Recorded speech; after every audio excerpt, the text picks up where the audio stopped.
on the earth. Overall, it's a lifestyle. It's a way to. Кем ты был в прошлой жизни, Шиба? I think I was somewhere. Не могу сказать точно, но явно кем-то, кто помогал людям. Сейчас у меня это получается очень легко. Я делаю. মাথা ব্রেনের চেয়েও বেশি হাত Actually, many people keep asking this question. Namaste, they'll say from the heart. Hello, Mr. Shibashis. Is it possible to build immunity power? If yes, how? Thank you, Bharat, for asking another specific question for current situation. So yes, immunity is the buzzword of the human being dictionary or society today. Now, we are being aware about this since many months. I know many informations are also available around. My try in this video would be to talk two of those very specific, effective steps which can be practiced easily to build a sustainable immunity power within you. Before that, we have to understand what is exactly the immunity and how can it be developed and what is the body's mechanism towards it. See, development of immunity to a pathogen through a natural infection is a multi-step process. Initially, our body reacts with a very undefined or non-specific response. Then our body starts with adaptive response to basically develop the antibodies in our body. It's called immunoglobulin.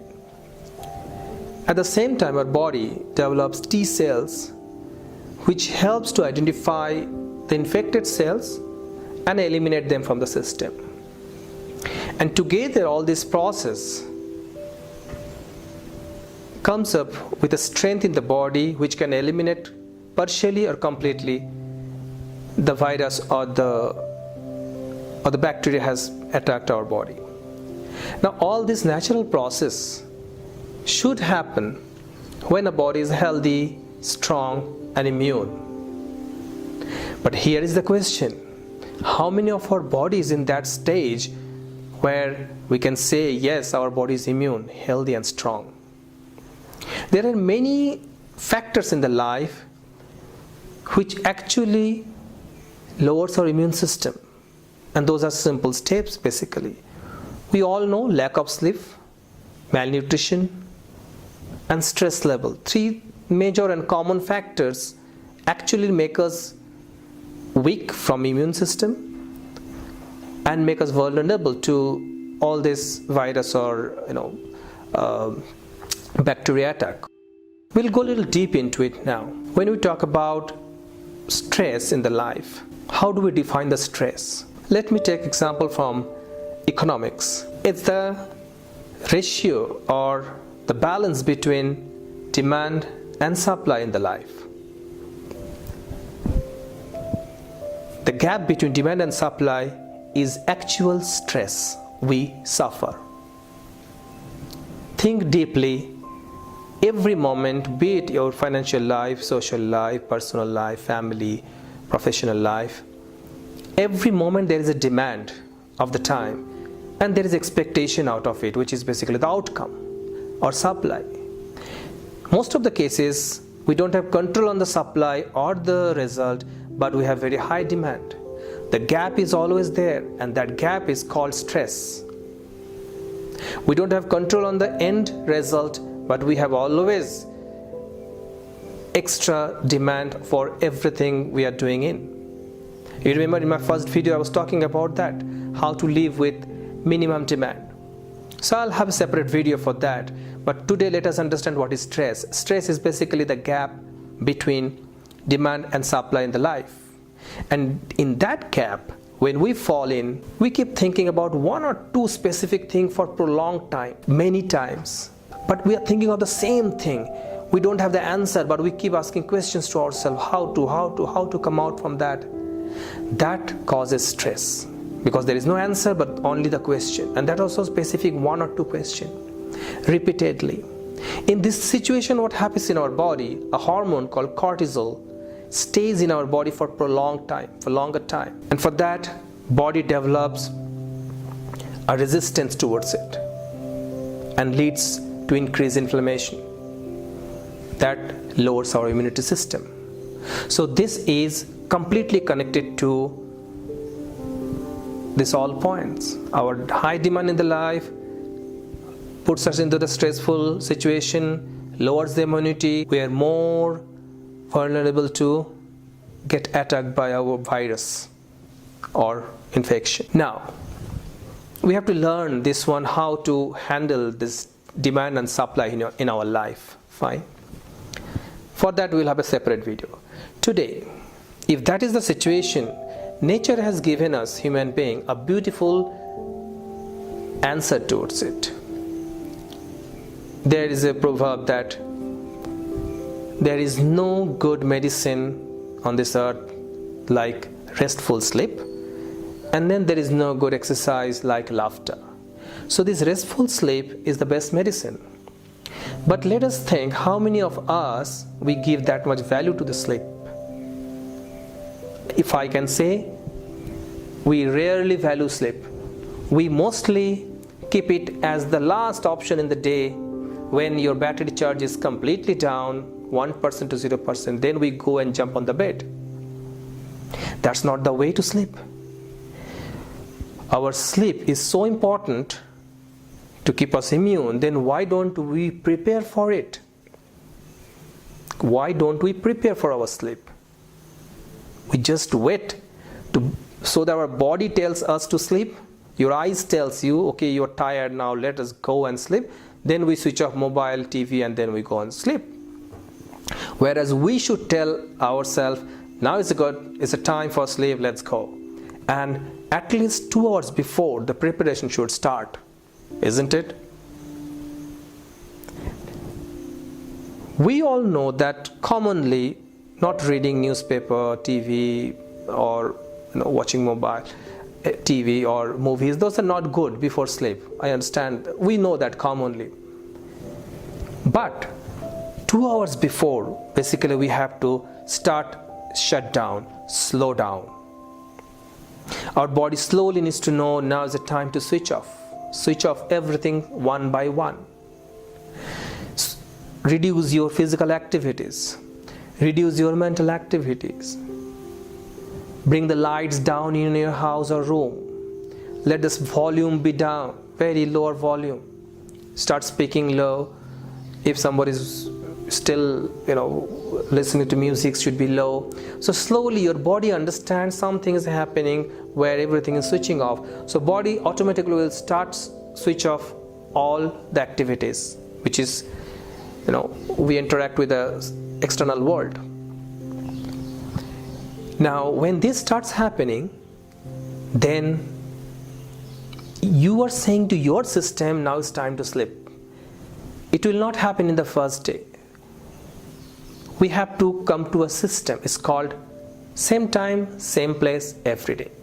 Now, when you do all these activities, similar time of the day, every day 8:30 you start preparing yourself to go to bed by 10 or 10:30. All these activities happening daily in the same time, in the same manner. So your body understands the system. It aligns with it. Because our body also doesn't digest anything which is very drastic. Every day which is changing. Body doesn't understand that.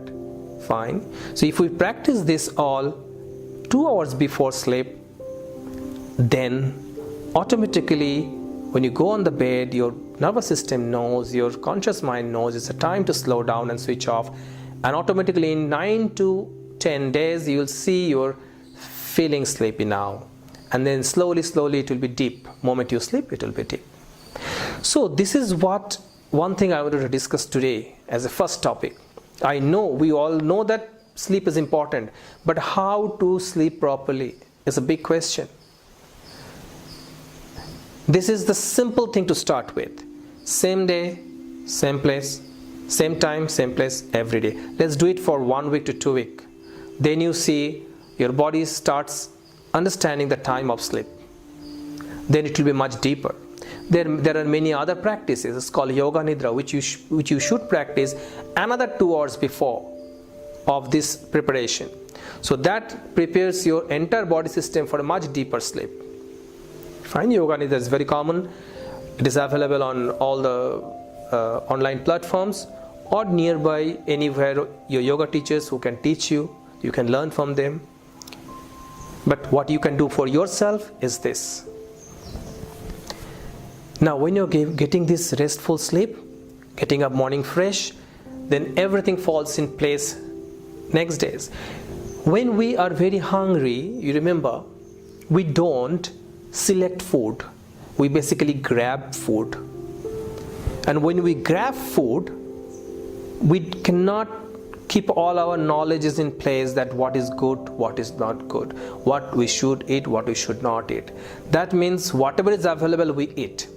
In the same manner, even though we are knowledgeable, but still, if we wait to fall asleep and then go to bed, then we will not able to prepare ourselves. Even you will forget to drink a glass of water, which is required. So preparation is important. Don't wait until you fall asleep and then go to bed, but you prepare. You be on the bed before you fall asleep. So you do all the preparations. Fine. It is important to cool down your nervous system, giving a little wash your face, go put water behind the neck, the nerve points in the body, cool down, a fresh cloth, drink little water. All this will prepare you slowly. And more important is you're telling your subconscious mind something is going to happen. Now I'm going to sleep. So slowly your mental state will be ready for that. If you really need to think for something, end of the day is a very good practice. Think of the whole day, what you have done till now, what you have learned till now. Keep that as your asset of the day, and a quick glimpse of the next day, what I want to do tomorrow. Then you'll see you're ready for tomorrow. Go sleep, get up morning, start your work. That's the best way. So important is restful sleep, very much. Let us do that. Now next we'll talk about vitamin C. Yes, we all know vitamin C is important for body. Few factors are common, like it's very powerful antioxidant, so it helps to prevent infections in the body. It helps to absorb the iron in the body, which is very important for hemoglobin synthesis. Even we know also which fruits or vegetables are rich in vitamin C, like oranges, amla, lemon, kiwi, mangoes, berries, all this. But what we don't know is this vitamin C doesn't get stored in the body. So to have vitamin C in your body, there should be a daily consumption, regular basis. At least alternate day. Daily is better. So vitamin C doesn't get stored in the body. We have to consume it every day, one or the other. Second thing, prolonged storage of this kind of vegetables which has the vitamin C, it actually reduces the potency, reduces its strength, and overcooked or cooked even. So better to have it fresh and day by day, not cooked, more raw and more fresh, not to keep it in store for a longer time, so you get the maximum out of it. Fine. So these two new things, I am sure for all of you it will help. Now last part is the storytelling part. Now one boy one day decided that I want to increase my general knowledge, and then he went to the market and purchased 20 general knowledge books, and he goes to a room and shuts him in from inside and stays there 20 days and reading 20 books. He comes out after 20 days from the room and when his parents ask him the questions, he only knows the first page of the first book or hardly second page of the first book. That's it. Nothing more than that. His general knowledge was almost same like before. Because general knowledge is something which you cannot gather just in 20 days. It is a process of being aware about the events, activities around you for a longer time, so that you are aware about the general facts, and that is your general knowledge. In the same way, immunity building or boosting your immunity system also is not something for few days or few weeks activities, consuming many things or doing many things. It is a process with simple activities, simple consumptions, with proper knowledge for a longer period of time and consistently. Then only you develop that immune system within you, which will help you to fight with any foreign bodies like any virus or any kind of infections, I would say. So here for today's lesson, we have learned how to prepare for the sleep and how to consume vitamin C. Let's do this for 1 week, and I come back with other information since next week. Since then, namaste, they'll say from the heart. Thank you so much, Mr. Shibashis.